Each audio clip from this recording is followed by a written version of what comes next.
Hello, कैसे हैं आप लोग? आशा करते हैं आप लोग बढ़िया होंगे और आरआरबी ग्रुप डी की तैयारी में आप लोग लगे होंगे मेरे भाई। और आपकी तैयारी को और बेहतरीन बनाने के लिए हम लोग देख रहे हैं प्रीवियस ईयर क्वेश्चन 2022 में जो पेपर हुआ था। कुल 99 शिफ्ट में आपका पेपर हुआ था मेरे भाई। और आज है वीडियो नंबर 8 यानी 8वां शिफ्ट हम लोग आज देखने वाले हैं। आपको एग्जाम का डेट मैं दिखाता हूँ, 22 अगस्त 2022 का सेकेंड शिफ्ट का आज का पेपर हम लोग करने वाले हैं। ठीक है, बहुत ही इंपॉर्टेंट रहने वाला है आपके लिए। एग्जाम में सीधे प्रश्न देखने को मिल जाएंगे मेरे भाई। ठीक है, और एक एक प्रश्न को हम लोग डिटेल्स में देखते हैं, तो वीडियो को आप लोग लाइक और शेयर करना बिल्कुल नहीं भूलिएगा। और साथ में मैं आपको वीडियो के दौरान आपसे कुछ प्रश्न करता हूं मेरे भाई, जैसा कि मेरा आदत है कि आपको एक्टिव रखना है, तो प्रश्न का उत्तर भी देने का कोशिश आपको करना चाहिए कमेंट बॉक्स में। और चैनल पे नए हैं तो चैनल को सब्सक्राइब कर लीजिए और टेलीग्राम चैनल से भाई आप लोग जुड़ जाइए, क्योंकि वहाँ आपको नोटिस हुआ, पीडीएफ हुआ, ये सब दे दिया जाता है, तो आप टेलीग्राम से जुड़ कर फायदा उठा सकते हैं। ठीक है, चलिए देखते हैं पहला प्रश्न क्या पूछा गया है। पहला प्रश्न है कि डीसी मोटर के लिए इनमें से कौन सा कथन सत्य है। तो डीसी मोटर के बारे में जो भी बच्चे या मेरे भाई पढ़े होंगे उनका यह प्रश्न बिल्कुल सही हो सकता है। पहला कथन दिया गया, विभक्त वाले का कार्य धारा के प्रवाह को उलटना है। दूसरा कथन, चुंबकीय क्षेत्र के समानांतर संरेखित कुंडली की भुजाओं पर अधिकतम बल लगता है। और तीसरा कथन है, प्रत्येक आधे घूर्णन के बाद धारा के उलटने की वजह से कुंडली में निरंतर घूर्णन होता रहता है। इसका करेक्ट आंसर होगा ऑप्शन नंबर 1 और 3 जो है दोनों के दोनों सही है मेरे भाई। ठीक है, अब एक बार मैं सही आंसर को टिक करता हूँ। विभक्त वाले जो स्प्लिट रिंग होता है का कार्य धारा के प्रवाह को उलटना होता है, और प्रत्येक आधे घूर्णन के बाद धारा को उलटने की वजह से कुंडली में निरंतर घूर्णन होते रहता है। तो करेक्ट आंसर होगा ऑप्शन नंबर 4। 1 और 3 जो कथन दिए गए ये दोनों के दोनों सही हैं। भाई मोटर के बारे में आपको पढ़ना पड़ेगा, साथ में जनरेटर के बारे में भी आपको पढ़ना पड़ेगा मेरे भाई। ठीक है, क्योंकि कभी भी सवाल पूछे जा सकते हैं। ध्यान रखिएगा, जिनका भी आईटीआई था वो तो इस प्रश्न को आसानी से कर सकते थे भाई। ठीक है ना, अब देखते हैं अगले प्रश्न को। प्रश्न पूछा गया, निम्न अभिक्रिया किसका उदाहरण है। तो MgOH ट्वाइस प्लस 2HCl मिलकर क्या बनाता है, MgCl2 प्लस 2H2O। यह है आपका उदासीनीकरण अभिक्रिया। याद रखिएगा मेरे भाई, इसका करेक्ट आंसर क्या होगा, उदासीनीकरण अभिक्रिया।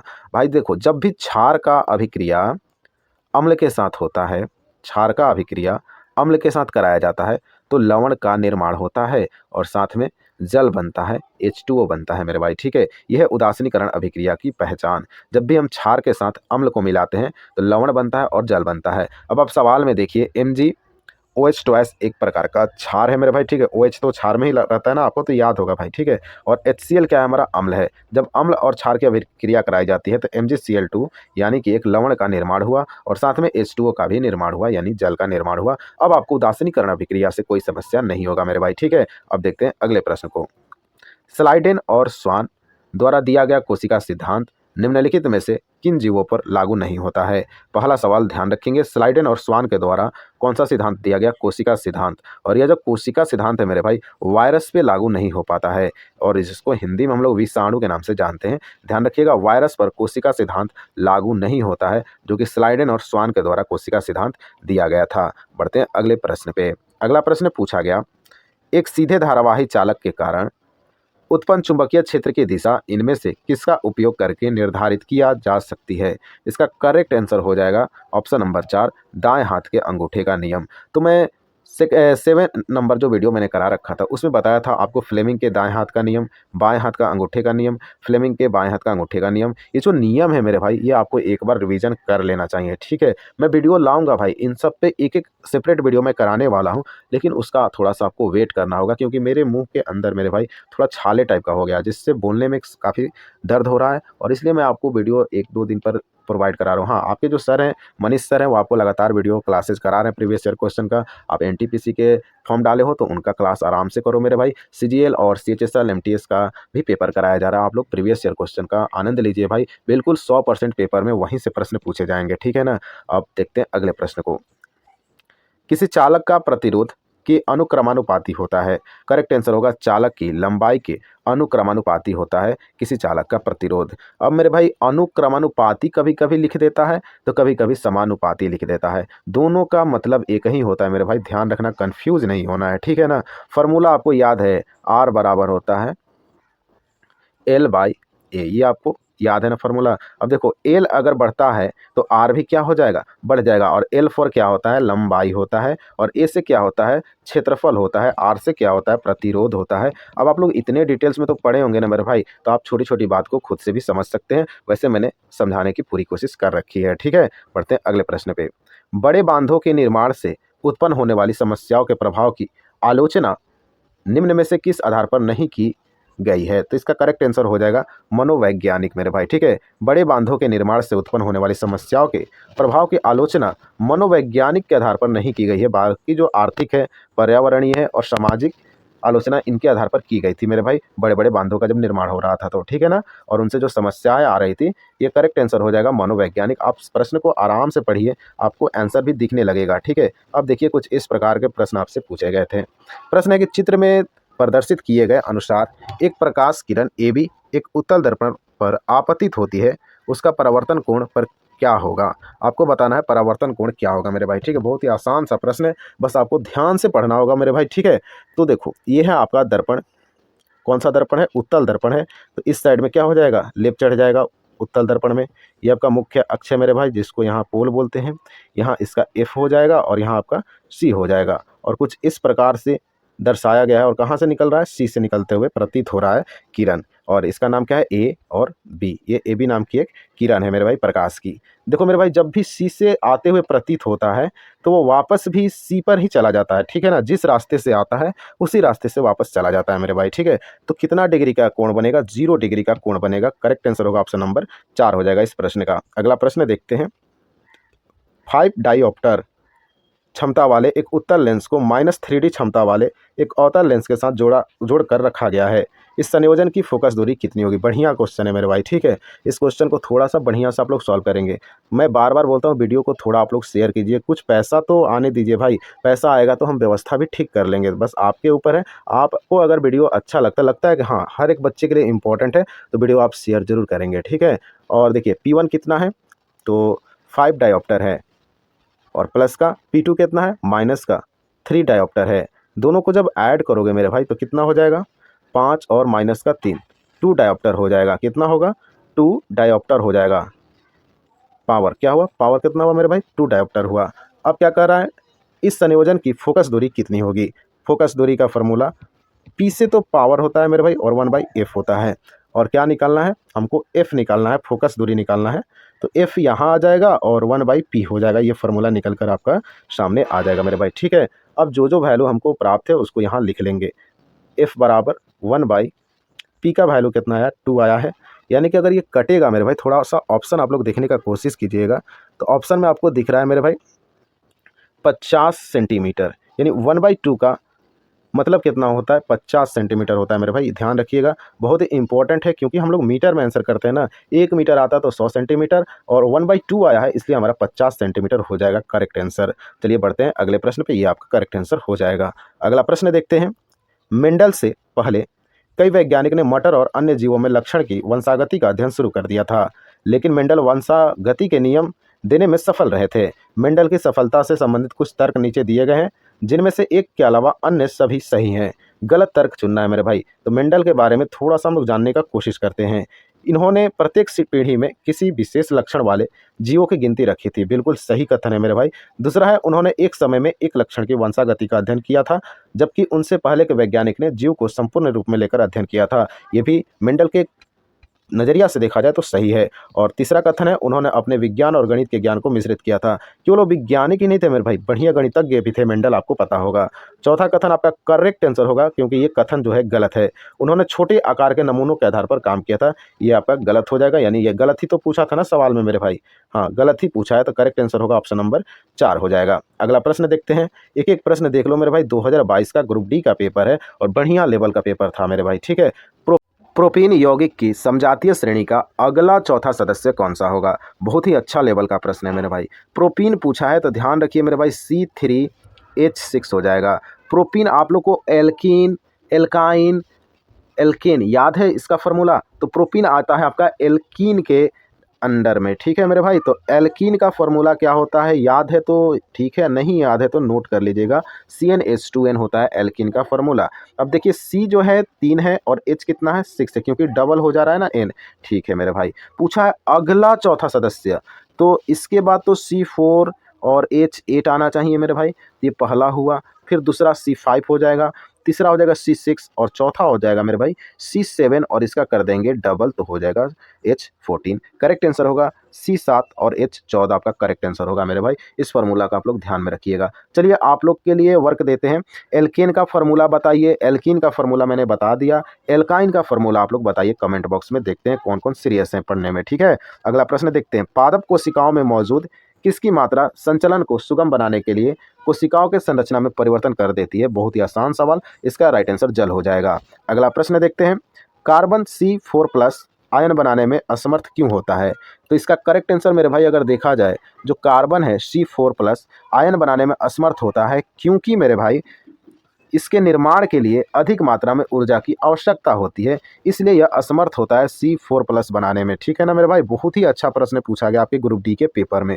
अगला प्रश्न देखते हैं, बहुत ही इंपॉर्टेंट है भाई पेपर के लिए। ठीक है ना, किसी दिए गए गोलीय दर्पण की वक्रता त्रिज्या -20 सेंटीमीटर है, दर्पण की फोकस दूरी ज्ञात करे। तो कोई भी एक गोलीय दर्पण है जिसकी वक्रता त्रिज्या -20 है मेरे भाई। ठीक है, पहले लिख लेते हैं, -20 सेंटीमीटर है। क्या बताना है? फोकस दूरी बताना है। फोकस दूरी का फॉर्मूला होता है F = R/2 होता है। R का वैल्यू दिया, माइनस का 20 दिया और बाई 2 कट जाएगा मेरे भाई, माइनस का 10 आ जाएगा, 10 सेंटीमीटर। ध्यान रखिएगा ऑप्शन में आपको दिखेगा -10 सेंटीमीटर, ऑप्शन नंबर 4 हो जाएगा करेक्ट आंसर। अगला प्रश्न है, नीचे दिए गए कथनों पर विचार कीजिए और सही उत्तर का चयन कीजिए। पहला कथन दिया गया, गर्म करने पर कॉपर तांबा पाउडर की सतह पर कॉपर ऑक्साइड की काले रंग की परत चढ़ जाती है। हाँ भाई, अगर आप पढ़े होंगे तो आपको पता होगा ये कथन बिल्कुल सही लिखा गया। कथन 2 में दिया गया, यदि इस गर्म किए गए पदार्थ कॉपर ऑक्साइड के ऊपर से हाइड्रोजन गैस प्रवाहित की जाती है तो सतह पर मौजूद काली परत भूरी हो जाती है। हाँ बिल्कुल सही है। तो हमारा कथन 1 और 2 दोनों के दोनों कथन भाई बिल्कुल सही हो जाएगा। बढ़ते हैं अगले प्रश्न पे। अगला प्रश्न पूछा गया, तत्वों के संयोजी कोष इलेक्ट्रॉन का अनुसार सही क्रम क्या है?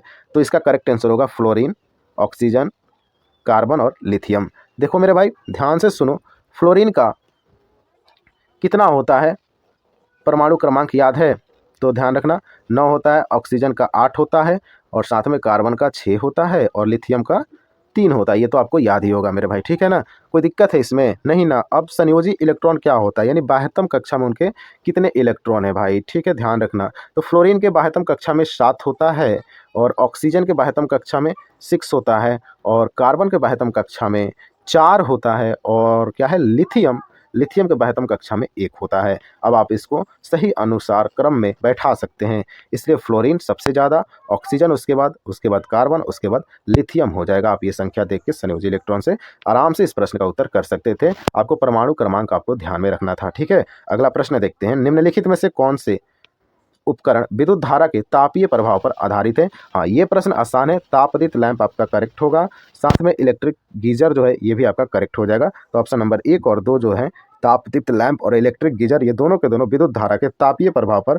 आधारित है। फॉर्मूला याद है ना, H = I² RT। भाई इस फार्मूला को बिल्कुल नहीं भूलना है, पेपर में यहाँ से काफ़ी प्रश्न देखने को मिलता है। अगला प्रश्न है, कुछ खाद्य पदार्थों को जल्दी से पकाने के लिए हम किसका उपयोग कर सकते हैं? तो ध्यान रखिएगा बेकिंग पाउडर का उपयोग करते हैं। कोई भी खाद्य पदार्थ है जिसको जल्दी पकाना रहता है, बेकिंग पाउडर का इस्तेमाल करते हैं। ठीक है, बेकिंग पाउडर का फॉर्मूला याद है? आप कमेंट बॉक्स में बता सकते हैं, तो बताइए। Baking powder, sodium chloride, ammonium chloride और ब्लीचिंग पाउडर, इन चारों के फॉर्मूला आपको कमेंट बॉक्स में छाप देना है मेरे भाई। ठीक है, अगला प्रश्न देखते हैं, एक त्रिभुजाकार कांच के प्रिज्म के माध्यम से अपवर्तित प्रकाश किरण के बीच का कोण क्या होता है? तो विचलन कोण के बीच का कोण होता है आपतित किरण और निर्गत किरण मेरे भाई। ठीक है, आपतित किरण और निर्गत किरण आपका करेक्ट आंसर हो जाएगा। अगला प्रश्न देखते हैं, निम्नलिखित में से किस खाद्य पदार्थ में आयरन प्रचुर मात्रा में पाया जाता है? तो गुड़ जो हम लोग खाते हैं मेरे भाई, ठीक है, गुड़ आपके यहाँ क्या इसको गुड़ ही बोला जाता है? आप कमेंट में बताइएगा कि आपके यहाँ, आपके तरफ गुड़ को किस नाम से जाना जाता है। तो ध्यान रखिएगा खाद्य पदार्थ में अगर आयरन प्रचुर मात्रा में पूछा है तो गुड़ आपका करेक्ट आंसर। प्रश्न पूछा गया, सार्वत्रिक सूचक से परीक्षण करने पर 5 बिलियन ABCDE के pH मान क्रमशः 4, 1, 11, 7, 9 प्राप्त हुए। इन विलयनों के लिए H+ आयन सांद्रण के बढ़ते क्रम में pH मान क्या होगा मेरे भाई? ठीक है, देखो मेरे भाई जिसका pH मान ज़्यादा है उस पर मेरे भाई H+ आयन कम होगा, जिसका pH मान कम है मेरे भाई उस पर H+ आयन की मात्रा अधिक होगी मेरे भाई, ठीक है। अब आप देखो, ए के लिए लिखा गया 4, बी के लिए 1, सी के लिए 11, डी के लिए 7 और ई के लिए 9। आपको सही क्रम में सजाना है। तो सबसे अधिक मेरे भाई किसके लिए है, तो सी के लिए, यानी इस पर H प्लस आयन सबसे कम होगा भाई, ठीक है ना। और उसके बाद ई आता है, ई के लिए लिखा गया है मेरे भाई 9, और फिर आ जाएगा डी यानी कि 7, और ए आएगा मेरे भाई 4, और लास्ट में कौन आएगा, बी आएगा, क्योंकि इसका पीएच मान केवल 1 है। यानी बी के ऊपर देखा जाए तो H प्लस आयन की मात्रा सबसे अधिक होगा मेरे भाई, बहुत ज़्यादा अम्लीय हो जाएगा। और सी को देखा जाए तो मेरे भाई बहुत ही कम अम्लीय होगा, क्योंकि इस पर H प्लस आयन की मात्रा क्या हो जाती है, कम हो जाती है। करेक्ट आंसर ऑप्शन नंबर 2 होगा। बढ़ते हैं अगले प्रश्न पे। प्रश्न नंबर 80 में पूछा गया, जियोमॉर्फोलॉजी जो कि भौतिक भूगोल की एक शाखा है, इनमें से किस क्षेत्र के अध्ययन के लिए समर्पित है। भू आकृतियों का अध्ययन आपका करेक्ट आंसर हो जाएगा।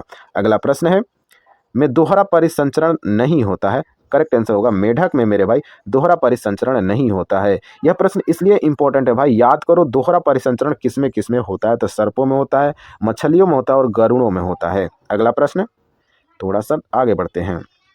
हिमालय के किस पुष्प में पुतिरोधी एंटीसेप्टिक गुण होते हैं और इसलिए यह खरोचों को ठीक करने में मदद कर सकता है। जो भी हमारे शरीर पे खरोच आता है उसको ठीक करने में मदद करता है ब्रह्म कमल। ये हिमालय के एक पुष्प के रूप में इसको जाना जाता है, ब्रह्म कमल को, जो कि एक पुतिरोधी यानी एंटीसेप्टिक गुण वाला होता है पुष्प, याद रखेंगे कौन सा, ब्रह्म कमल। अगला प्रश्न है, निम्न में से कौन सा तत्व अधिकतम संयोजी इलेक्ट्रॉन को दर्शाता है। तो इसका करेक्ट आंसर होगा फ्लोरीन होगा मेरे भाई। फ्लोरीन का बताओ परमाणु संख्या क्या होता है और इसके संयोजी इलेक्ट्रॉन कितने होते हैं। कमेंट बॉक्स में बताना चाहो तो मेरे भाई बिल्कुल आज़ाद हो, आप कमेंट बॉक्स में मुझे बता सकते हो, कोई दिक्कत की बात नहीं है। हाँ, यहाँ मैं डिटेल्स में बता देता भाई, लेकिन सब कुछ हम ही करेंगे तो आप क्या करोगे भाई। आपके लिए एक एक प्रश्न का सोल्यूशन कराना, एक एक प्रश्न इकट्ठा करना, वीडियो अपलोड करना भाई बहुत मेहनत लगता है, इसलिए वीडियो को लाइक और शेयर करना बिल्कुल नहीं भूलिएगा, ठीक है।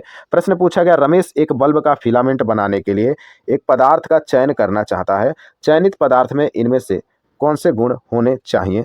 करेक्ट आंसर हो जाएगा मेरे भाई, उच्च तापमान पर चमकने की क्षमता होनी चाहिए और उच्च प्रतिरोध भी होना चाहिए। ये फिलामेंट की गुण है मेरे भाई, जो कि रमेश बना रहा था। तो रमेश एक बल्ब का फिलामेंट बनाने के लिए एक पदार्थ का चयन किया और चयनित पदार्थ में इनमें से कौन सा गुण होना चाहिए, तो उच्च तापमान पर चमकने की क्षमता होना चाहिए, तभी तो बल्ब ज़्यादा प्रकाश देगा, और उसका उच्च प्रतिरोध भी होना चाहिए। करेक्ट आंसर ऑप्शन नंबर 1, 2 और 3 कथन आपके सही हो जाएंगे।